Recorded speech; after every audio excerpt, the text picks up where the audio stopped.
Hello friends, आप सभी का अपने एच ट्यूटोरियल पर स्वागत है। तो आज हम लोग जैक बोर्ड क्लास 12 का हिंदी ऐच्छिक सब्जेक्ट का मॉडल क्वेश्चन सोल्व करने वाले हैं। सब्जेक्टिव मॉडल क्वेश्चन यहाँ पर देखिए पूर्णांक 40 का है और 1.5 घंटे का समय मिलेगा। आप लोगों का एग्जाम सब्जेक्टिव ऑब्जेक्टिव दोनों होगा, दोनों 1.5 घंटे का समय होगा। टोटल आपको 3 घंटे का समय दिया जाएगा। तो चलिए हम लोग यहाँ पर क्लास 12 का हिंदी का सब्जेक्टिव मॉडल क्वेश्चन का आंसर देखते हैं। बाकी सब्जेक्ट का भी मैं वीडियो अपलोड कर दूंगा, आप नीचे डिस्क्रिप्शन में चेक कीजिएगा, वहाँ पर आपको लिंक मिल जाएगा बाकी सभी सब्जेक्ट का। तो देखिए पहला नंबर क्वेश्चन, निम्नलिखित गद्यांश को पढ़कर पूछे गए प्रश्नों के उत्तर लिखिए। ये गद्यांश को पढ़ना है और नीचे कुछ क्वेश्चन है, यहाँ पर इसका आंसर देना है। तो देखिए डाउनलोड कर लीजिएगा आप मॉडल क्वेश्चन। आई होप आप लोग अभी तक डाउनलोड कर चुके होंगे और इसे एक बार पढ़ लीजिएगा। मैं नहीं पढ़ रहा हूँ, वीडियो काफ़ी लंबा हो जाएगा, मैं डायरेक्ट क्वेश्चन पर आ रहा हूँ। पहला क्वेश्चन देखिए, भौतिक उन्नति ने मनुष्य के अस्तित्व पर प्रश्न चिन्ह क्यों लगा दिया है। तो चलिए इसका हम लोग आंसर देखते हैं। पैसेज से ही आप लोगों को आंसर देना है। तो देखिए इसका आंसर आप इस प्रकार लिख सकते हैं, वैज्ञानिक उन्नति के कारण मानव सभ्यता की दीवार इतनी ऊंची हो गई है कि अब वह अपने बोझ से ही लड़खड़ाने लगी है। अतः भौतिक उन्नति ने मनुष्य के अस्तित्व पर ही प्रश्न चिन्ह लगा दिया है। क नंबर का क्वेश्चन आंसर कंप्लीट हो गया। फिर देखिए ख नंबर, मनुष्य स्वतंत्र क्यों नहीं रहा। तो इसका उत्तर आप इस प्रकार लिख सकते हैं, विज्ञान की सहायता से मनुष्य वैभवपूर्ण जीवन व्यतीत कर रहा है। सुख समृद्धि के सभी उपाय उसके अधीन हो गए हैं, पर वह स्वयं भी स्वतंत्र नहीं रहा। ख नंबर का क्वेश्चन आंसर कंप्लीट हो गया है। फिर देखिए ग नंबर, वैभवपूर्ण जीवन का क्या अभिप्राय है। तो इसका उत्तर देखिए, वैभवपूर्ण जीवन का अभिप्राय समृद्धिशाली, खुशहाली, ऐश्वर्यशाली, सौभाग्यशाली आदि सुखीपूर्ण जीवन से है। अब देखिए सेकंड क्वेश्चन, खंड ख का सेकंड क्वेश्चन, निम्नलिखित में से किन्हीं दो प्रश्नों के उत्तर दीजिए। दो प्रश्नों का ही उत्तर देना है, लेकिन यहाँ पर मैं आप लोगों को तीनों प्रश्नों का उत्तर बताऊंगा। कोई भी क्वेश्चन को, मॉडल क्वेश्चन का कोई भी क्वेश्चन को छोड़ना नहीं है, सबको अच्छे से याद कर लेना है। आप अगर एग्जाम्पल दे रहा हूँ, ग नंबर छोड़ दीजिएगा और ग नंबर ही आ गया तो फिर प्रॉब्लम हो जाएगा। इसीलिए सभी क्वेश्चन आपको याद करना जरूरी है। देखिए क नंबर, साहित्य समाज का मार्गदर्शक विषय पर निबंध।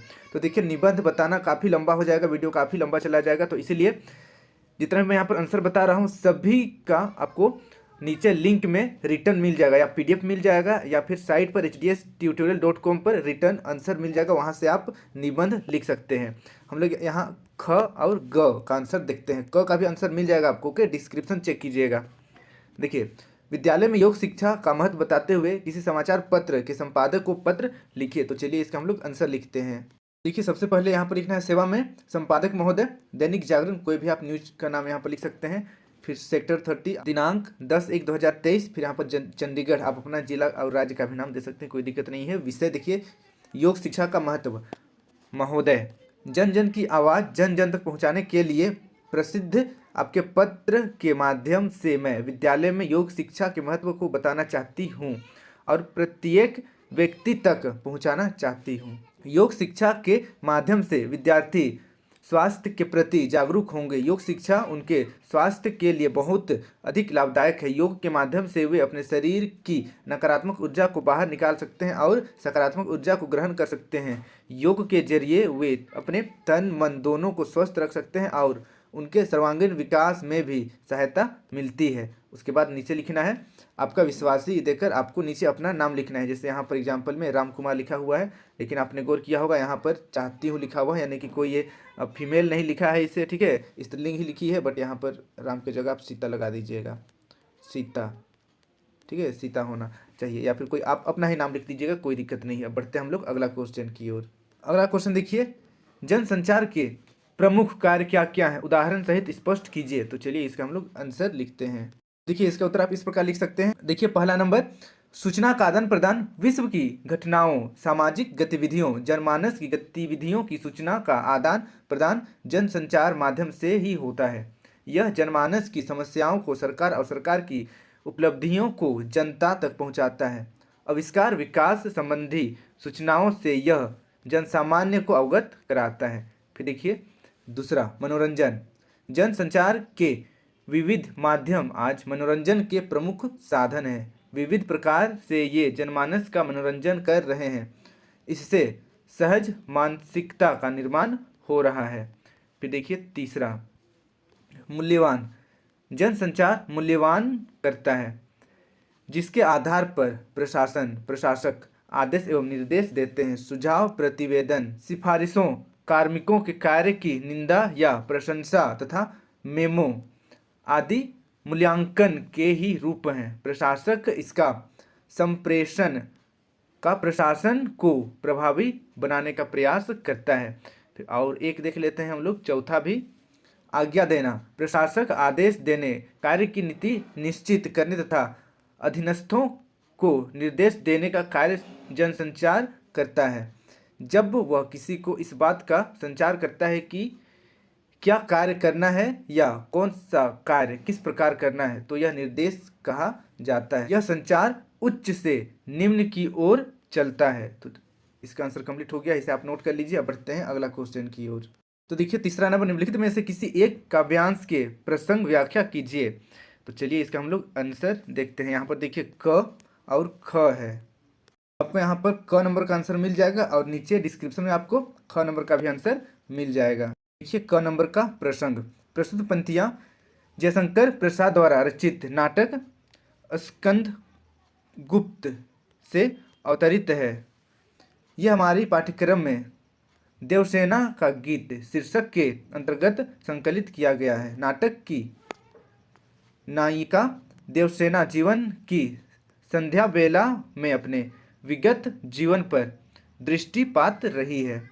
देखिए व्याख्या, यौन काल में स्कंदगुप्त ने देवसेना के प्रति उपेक्षा दिखाई थी, पर अपने जीवन के अंतिम मोड़ पर उन्होंने देवसेना के सम्मुख अपना प्रणय निवेदन किया था, लेकिन देवसेना इसके लिए तैयार नहीं हुई। अब तक तो उसकी मोहक छाया भी स्वप्न बनकर रह गई है। जिस प्रकार कोई पथिक थककर वन में पेड़ों की छाया में विश्राम कर रहा होता है और उसे उनिदी हालत में कोई मधुर राग की तान सुनाई पड़ जाए, यहाँ पर उसी होगा, ओके। उसी प्रकार देवसेना को भी स्कंदगुप्त का प्रणय निदेशक विहाग राग के समान प्रतीत होता है। अगर देखिए, यौनावस्था में उसकी ओर सभी लोगों की तृष्णा भरी नजरें लगी रहती थी। वह स्वयं को उनसे बचाए फिरती थी। इस प्रयास के बावजूद उसने अपने जीवन की सारी कमाई यानी कि पूंजी गंवा दी। वह उसे बचा नहीं पाई। यही उसके जीवन की विडंबना है और यही उसकी वेदना का मूल कारण है। तो इसे आप नोट कर लीजिए। अब बढ़ते हैं अगला क्वेश्चन की ओर। अगला देखिए 4 नंबर, निम्नलिखित प्रश्नों के उत्तर दीजिए। क नंबर देखिए, राम के प्रति अपने श्रद्धाभाव को भरत किस प्रकार प्रकट करते हैं, स्पष्ट कीजिए। तो चलिए इसका हम लोग आंसर देखते हैं। इसका उत्तर आप इस प्रकार लिख सकते हैं, भरत के मन में अपने बड़े भाई राम के प्रति अगाध श्रद्धा का भाव है। वे उनके समक्ष खड़े होकर पुलकित हो जाते हैं तथा श्रद्धा भाव की अधिकता के कारण उनके नेत्रों में प्रेमाश्रुओं की बाढ़ सी आ जाती है। वे अपने बड़े भाई को श्रद्धावश बार बार स्वामी कहते हैं। वे प्रभु के स्वभाव की विशेषताओं का उल्लेख करके उनके प्रति अपने श्रद्धा भाव की अभिव्यक्ति करते हैं। वे सीताराम को देखकर अच्छे परिणाम की उम्मीद करते हैं। वे मन में श्री राम की दशा देखकर अत्यंत व्याकुल होते हैं। उनकी यह व्याकुलता राम के प्रति श्रद्धा रखने के कारण ही तो है। इसे आप नोट कर लीजिए। अब बढ़ते हैं अगला क्वेश्चन की ओर। अगला क्वेश्चन देखिए, ख नंबर, रही चकी चित्र लिखी सी पंक्ति का मर्म अपने शब्दों में स्पष्ट कीजिए। तो इसका उत्तर आप इस प्रकार लिख सकते हैं, इस पंक्ति का मर्म यह है कि राम का स्मरण करके माता कौशल्या चित्रवत मन स्थिति में आ जाती है। वह इधर उधर हिलती डुलती तक नहीं, वह चकित सी रह जाती है। जिस प्रकार चित्र में कोई आकृति स्थिर रहती है, वही दशा कौशल्या की हो गई। जो कौशल्या अभी तक राम की वस्तुओं को देखकर और राम के बचपन का स्मरण करके मुग्धावस्था में थी, वही राम के वनगमन को याद करके स्थिर चित्त हो जाती है। तो इसे आप नोट कर लीजिए। अब बढ़ते हैं अगला क्वेश्चन की ओर।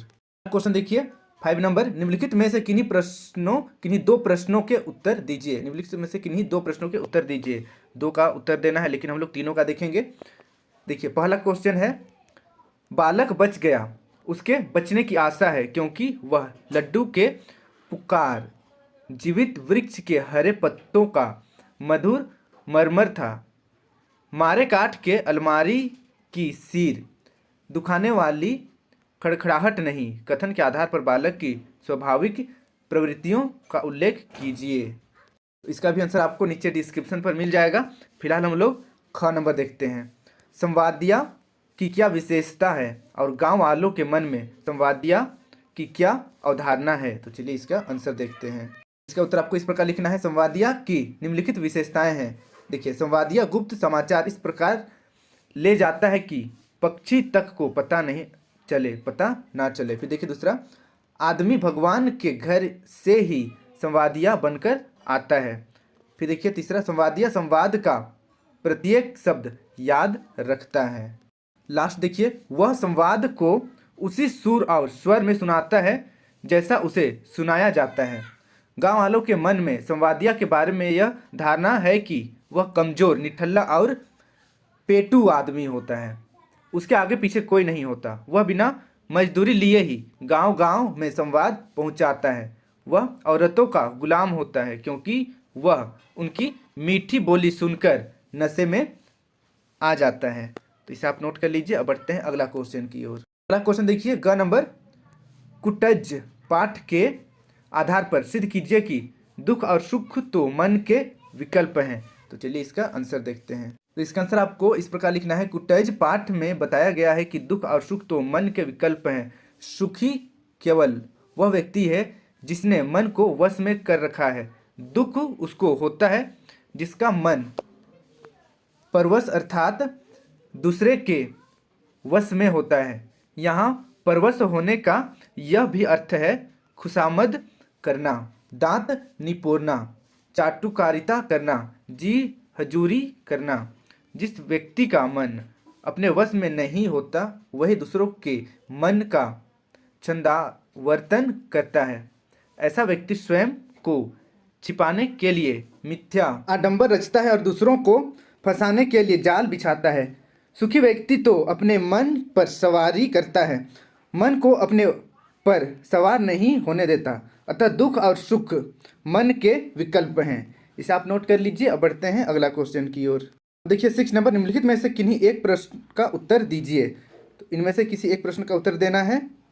आपको इन दोनों प्रश्नों का उत्तर नीचे डिस्क्रिप्शन पर मिल जाएगा। अब बढ़ते हैं नेक्स्ट हम लोग 7 नंबर की ओर। निम्नलिखित में से किसी एक प्रश्न का उत्तर दीजिए। किसी एक प्रश्न का उत्तर देना है। तो क नंबर का आपको नीचे डिस्क्रिप्शन पर आंसर मिल जाएगा। हम लोग ख नंबर का आंसर देखते हैं। बच्चे का माँ का दूध पीना सिर्फ दूध पीना नहीं, माँ से बच्चे के सारे संबंधों का जीवन चरित करता है। टिप्पणी कीजिए। तो चलिए इसका हम लोग आंसर लिखते हैं। तो इसका आंसर आपको इस प्रकार लिखना है। माँ अपने आंचल में छिपाकर बच्चे को दूध पिलाती है। बच्चे का माँ का दूध पीना केवल दूध पीना ही नहीं, इस क्रिया के साथ माँ बच्चे के सारे संबंध चरितार्थ होते हैं। जब बच्चा सुबुकता है, रोता है, माँ को मारता है या माँ उसे मारती है, तब भी बच्चा माँ से चिपटा रहता है। बच्चा माँ के पेट का स्पर्श गंध भोगता है और ऐसा लगता है कि वह पेट में अपनी जगह ढूंढ रहा है। दूध पिलाने वाली माँ युवती है, उसके स्तन दूध से भरे हैं। वह बच्चे को माँ, नारी मित्र सबका सुख एक साथ देती है। माँ की गोद से लिपटकर बच्चे का माँ का दूध पीना जड़ से चेतन होने यानी मानव जन्म लेने को सार्थकता प्रदान करता है। तो इसे आप नोट कर लीजिए। अब बढ़ते हैं अगला क्वेश्चन की ओर। अब बढ़ते हैं हम लोग 8 नंबर की ओर। निम्नलिखित में से किसी एक प्रश्नों के उत्तर दीजिए। तो यहाँ 2 प्रश्न हैं। इन दोनों प्रश्नों में से किसी एक का ही प्रश्न का उत्तर देना है। आपको दोनों क्वेश्चन का आंसर मिल जाएगा। देखिए ख नंबर का आंसर मैं अभी इसी वीडियो में बताने वाला हूँ और क नंबर का आंसर आपको नीचे डिस्क्रिप्शन में मिल जाएगा। तो देखिए ख नंबर, अब मालवा में वैसा पानी नहीं गिरता जैसे गिरा करता था, इसके क्या कारण है? तो चलिए इसका हम लोग आंसर देखते हैं। उत्तर देखिए, अब मालवा में वैसी बरसात नहीं होती जैसे पहले हुआ करती थी, इसके कारण है। पहला देखिए, विकास की औद्योगिकता सभ्यता ने सब कुछ उजाड़ कर रख दिया है। इससे पर्यावरण बिगड़ रहा है या बिगड़ा है। इस पर्यावरणीय विनाश से मालवा भी नहीं बच पाया है। दूसरा देखिए, वातावरण को गर्म करने वाली कार्बन डाइऑक्साइड गैसों ने मिलकर धरती के तापमान को 3 डिग्री सेल्सियस बढ़ा दिया है। वातावरण के गर्म होने से यह सब गड़बड़ी हो रही है। फिर आगे देखिए, अब मालवा के लोग ही मालवा की धरती को उजाड़ने में लगे हैं। तो इस तरीके से इसका भी आंसर कंप्लीट हो गया। आज हम लोग जेकबोर्ड क्लास 10 का हिंदी का सब्जेक्टिव क्वेश्चन कंप्लीट कर लिए। वीडियो अच्छी लगी तो वीडियो को लाइक करके चैनल को सब्सक्राइब जरूर कर लीजिएगा, और बाकी सब्जेक्ट का चाहिए तो नीचे डिस्क्रिप्शन में चेक कीजिएगा, बाकी सब्जेक्ट का आप लोगों को मॉडल क्वेश्चन का सोल्यूशन मिल जाएगा। वीडियो अच्छी लगी तो वीडियो को अपने सभी दोस्तों के साथ शेयर जरूर कीजिएगा ताकि उनको भी इस वीडियो का लाभ हो सकेगा। Thank you for watching video. Have a good day.